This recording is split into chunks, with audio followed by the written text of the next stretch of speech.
अब आप गिनती करना कि स्नान दर्शन के कितने फल हैं। पहला, स्नाप्यमानम तु पश्यन्ति ये नरास्तत्र संस्थिता गर्भोदकेन स्नपनम न ते पुनर्वाप्युन।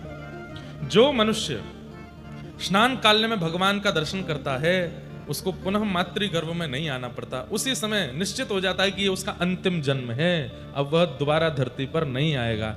आप में से जितने लोगों ने कल महाप्रभु जी का दर्शन किया, चलो हमने कथाएं कह कह करके महाप्रभु जी के बारे में सुना सुना करके जबरदस्ती खींच खांच के आपको दर्शन कराई दिए, अब पुनर्जन्म नहीं होगा आपका, ये अंतिम जन्म है। इस बात को निश्चित करके जाइए कि अंतिम जन्म है। अगर महाप्रभु जी का स्नान दर्शन करते हैं तो पुनर्जन्म नहीं होता है। दूसरा, गिनती करते जाइएगा, ज्येष्ठ स्नानम भगवतो ये पश्यन्ति मुदान्विता न ते भवाब्धो मज्जन्ति यात्रा सूत कंठ मानसा। कहते हैं स्नान काल के परम आनंद का उत्सव का पूर्ण हृदय भगवान के ज्येष्ठ स्नान का जो पूर्ण हृदय से दर्शन करता है, वो जीवगण भव सागर में निमग्न होते हैं, खूब आनंद में निमग्न होते हैं। उनके चित्त में चिंताएं नष्ट हो जाती हैं, उनके चित्त में केवल ठाकुर जी के प्रति प्रेम प्रकट होने लगता है। मतलब प्रेम वर्धन करना हो, ठाकुर जी से और प्रीति करनी हो तो ठाकुर जी के स्नान दर्शन करो। फिर अगला तीसरा क्या लिखा है, बुद्धि कृतः पुंसाम अनादि पाप संचय तत्क्षणान्नाशमायाति पश्यताम स्नपनम हरे।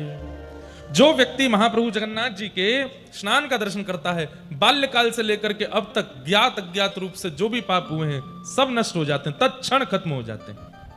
चौथा, अब यहां पर 3-4 बात कहने के बाद में लोगों को लगता है ना बड़ा चढ़ा करके बोल रहे हैं, तो यहां पर अब अगले भाव में क्या कह रहे हैं, व्यास जी महाराज लिखते समय कह रहे हैं सत्यम सत्यम पुनः सत्यम। बोले मैं 3 बार कह रहा हूं, सत्यम सत्यम पुनः सत्यम ब्रवमी द्विज पुंगवा सर्व संताप समन शेष मलनाशनम। मेरी बात को आप बढ़ा चढ़ा करके या अतिशयोक्ति में मत लीजिएगा। सत्यम सत्यम सत्यम, मैं 3 बार सत्य कहकर के बोल रहा हूं कि मैं जो स्नान करते हुए महाप्रभु जगन्नाथ जी के पुण्य बता रहा हूं ये बिल्कुल सत्य है। इससे बड़ा उत्सव इस ब्रह्मांड में कोई नहीं है, महाप्रभु जगन्नाथ जी का स्नान दर्शन करना। स्नपनम श्रीपते ज्येष्ठ्याम यदि भक्त्या विलोकितम प्रायश्चित्त निमित्तानि यानि पापानि सन्ति वे।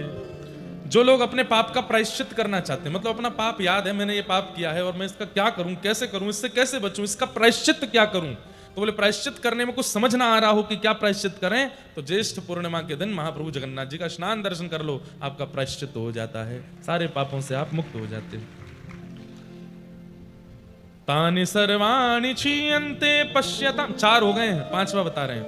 तानि सर्वाणि क्षीयन्ते पश्यताम स्नपनम हरे नातः परतरम कर्म यानायासे नमोचनम। इससे बड़ा कोई पुण्य इस सृष्टि में नहीं है। इस बात को श्री व्यास जी महाराज यहां पर वर्णित कर रहे हैं। और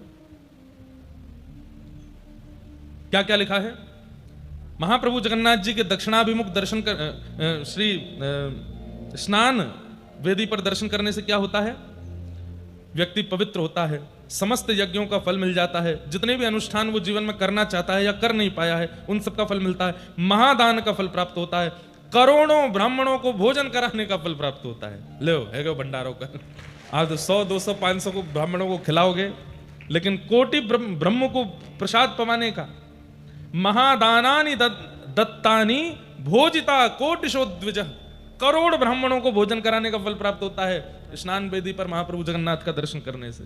करोड़ों ब्राह्मण भोजन, गया आदि तीर्थों में करोड़ों पिंडदान, मतलब सारे पितृ भी मुक्त हो गए कल महाप्रभु जी का दर्शन करके, सबका पिंडदान भी हो गया। पुण्य काल में तीर्थ स्थानों में अधोरदयादि योग सहित करोड़ों तीर्थों में करोड़ों बार स्नान करने का भी फल प्राप्त हो जाता है। और इससे ऊपर क्या बोले आपको, हैं? स्नातानि तेन भो विप्रा य पश्येत स्नपनम हरे कोटि तीर्थेषु कोटिश। मतलब गंगा जी, यमुना जी, कावेरी, सरजू जी आदि आदि आदि आदि जितनी भी नदियां हैं, जितने भी तीर्थ हैं, जितने भी कुंड हैं, जितने भी सरोवर हैं जहां पे एक डुबकी लगाने का भी फल होता है, उन तीर्थ कुंड सरोवरों में भी 1 करोड़ बार स्नान करने का फल एक बार में प्राप्त होता है महाप्रभु जी को स्नान दर्शन करने से। बताओ इतना पुण्य देने वाले कोई देव है? और किस लिए दे रहे हैं? कि हम पाप मुक्त रहें, ताकि पाप मुक्त रहेंगे तो मृत्यु के बाद उनको प्राप्त कर लेंगे। केवल हमारे लिए महाप्रभु जी इतना योग बल देते हैं। भगवान के स्नान धरने से श्रेयस्कर कर्म किसी शास्त्र मार्ग में दृष्ट नहीं होता, यह भी लिखा है। सत्यम सत्यम पुनः सत्यम, दूसरी बार आया यह श्लोक, सत्यम सत्यम पुनः सत्यम ब्रवीमि द्विज पुंगवा नातः श्रेयस्करम कर्म शास्त्र दृष्टे प्रतिष्ठितम। मैं फिर से कह रहा हूं कि मैं सत्य बोल रहा हूं, सत्य बोल रहा हूं, सत्य बोल रहा हूं। इतना पुण्य किसी शास्त्र में और किसी भी क्रिया को, किसी भी पुण्य कर्म को करने से प्राप्त नहीं होगा जो स्नान वेदी पर महाप्रभु जगन्नाथ के स्नान दर्शन करने से प्राप्त होता है। अब हमको तो यह लग रहा है हर स्नान पूर्णिमा पे जगन्नाथ जी के पास ही आ जाया करें, सबको दर्शन करावें, अपने लाल जी का यहीं स्नान उत्सव करें, महाप्रभु जगन्नाथ जी का स्नान दर्शन करें, हर साल कर लें।